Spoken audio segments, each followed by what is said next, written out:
everybody and welcome. In this video I'm going to show you how to pair your speaker XIAOMI Sound Outdoor with your MacBook.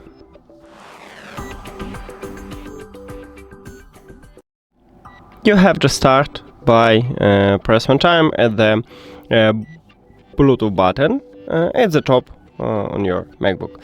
But if you haven't this icon, just go to the control panel and click at the Bluetooth here.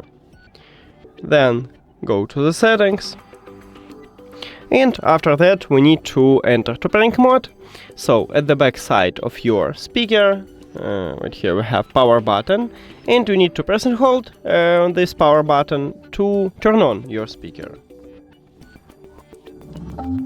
If your speaker do not connect it with another devices, it will enter to prank mode. But we can also enter to prank mode manually by press one time at the Bluetooth button what located near to the power button. So you just press on it, now it starts blinking, and we should see the speaker at the device list, because we just entered to prank mode.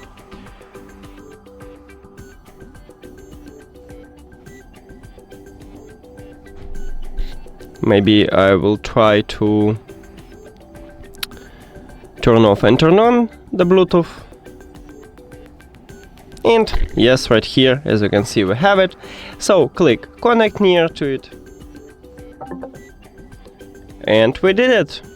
Thank you for watching this video. If you found it helpful, please consider subscribing to the channel and leave the like on the video. See you later.